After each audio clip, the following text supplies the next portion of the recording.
In August, I had the opportunity to be a guest for the 58th Annual Primetime Emmy Awards, broadcast live from the Shrine Auditorium in Los Angeles, California. But before you get excited, this show is not about celebrities. It's not about producers and directors. It's about the behind-the-scenes activities from the perspective of a ground transportation company in providing the services that the Emmy Awards were looking for. I was unable to conduct any celebrity interviews, for one of the conditions of receiving my pass was that I had to look the producer in the eye and explain to him that I was not there to steal the spotlight away from their own production company. This show is purely about the logistics and the advanced planning of pulling off a production such as the Emmy Awards from the perspective of a ground transportation company. If anybody's going to touch each and every star of that show, it's the ground transportation company.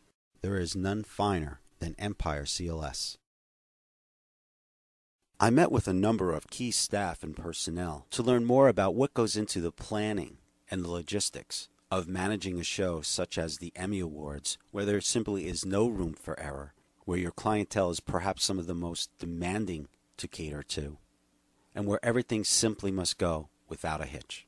Let's first meet with Andrea Buletti, who's charged with ensuring that the right car with the right driver is matched up with the right customer. Let's join Andrea Buletti, Empire headquarters in Manhattan Beach, California, to find out what goes into the advanced planning and execution of ground transportation for the 58th Annual Emmy Awards. And we're here with Andrea Buletti. What kind of advance time has gone into production of the Emmys? We usually start about 2 months in advance, lining up the extra cars that we will need, just calling our affiliates and securing the cars.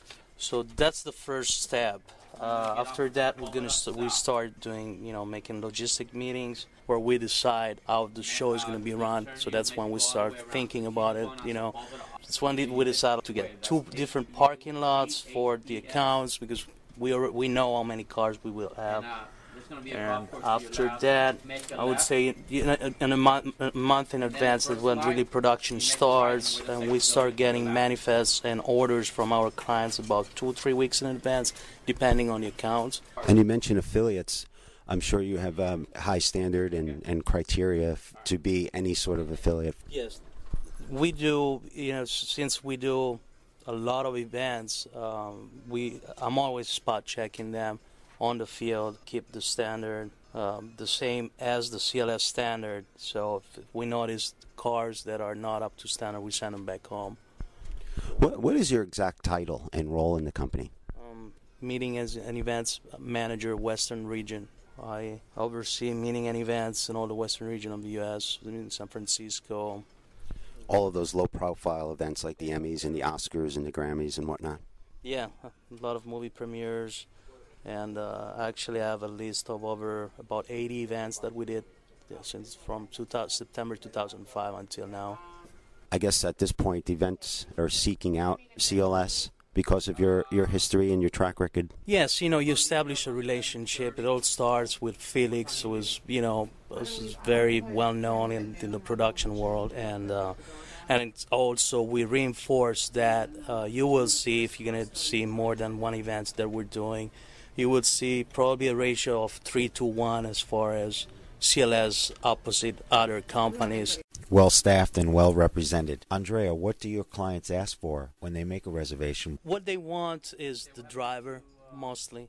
They're requesting the driver. Sometimes they go with what kind of car the driver drives. So if they want, for example, you just met Masood, his client wants him, they know they would get him in a BMW. He will not get out of the BMW. That's, and they're going with that because they really want the level of service that he gives. And also confidentiality. Those drivers, they don't come to me and say, "Oh, you won't believe what happened last night." It just, it's their job, and what happens in our cars, stay in the cars. It happens a lot that we're driving royalties, and we, from different countries, England, Bahrain, and we, a lot of the drivers are screened by Secret Service or FBI. So I mean, they're used to security detail. Bruce Cordina is the VP of that. So all our drivers they're trained with all the aspect of high-profile, high-security clients. And so And same thing, the gentleman is the manager for the drivers. You know, same thing. He drove for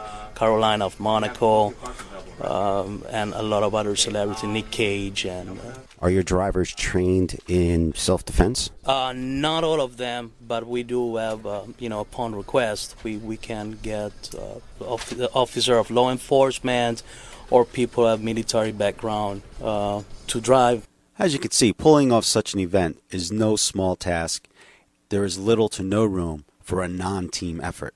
Let's meet with Franklin Bloomfield, who work in the dispatch department, and what it takes to pull off the scheduling of pickups and delivery of today's most celebrated stars. And your name is? Franklin Bloomfield, And your title with the company? dispatcher. And you're going to be dispatching today for the Emmys? I'll be part of the dispatch staff. What goes into an event like today? Well, it's all hands on today, so that means everybody's here. And on the Empire side, there's about 6 to 8 guys, and on the CLS side, about that same amount, about 8 guys.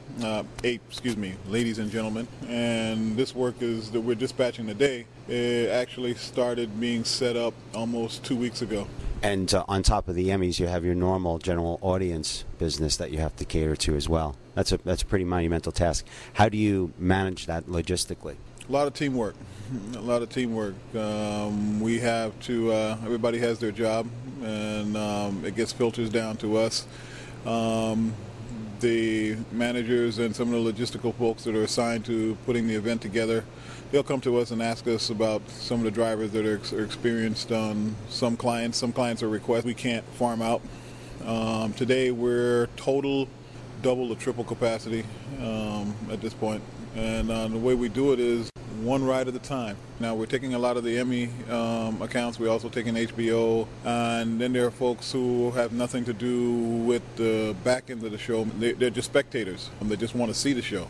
With that in mind, those are wait and returns. They're 8-hour, 10-hour minimums. They're hotel guests and so forth like that. So some of them are being dropped and not picked up again, or some of them are being dropped. No need to keep a car and waste expense getting them to the show, and at the end of the show we're sitting there. A show like this, there's a lot of different things that are going on. We have people in the parking lots. We got people we had to purchase a lot months in advance so that Empire CLS will have the least amount of time any of our clients will be waiting. The rest of the clients who came with another company, they'll probably be waiting anywhere from a half hour to 45 minutes to get their cars. Working between dispatch, fleet, and special events, we're just part of one of the spokes in the wheel to make it all come together. So there are some trips that are not just sitting around and waiting. There are some that are going to get picked up in the middle. Those are a little hard, but that's what we depend on the greeter staff that we have on site.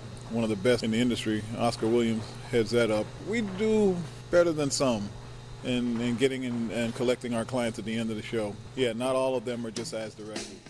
And that concludes our show. Tune in next time as we continue our conversation with the good folks at Empire CLS. From the red carpet at the 2006 Emmy Awards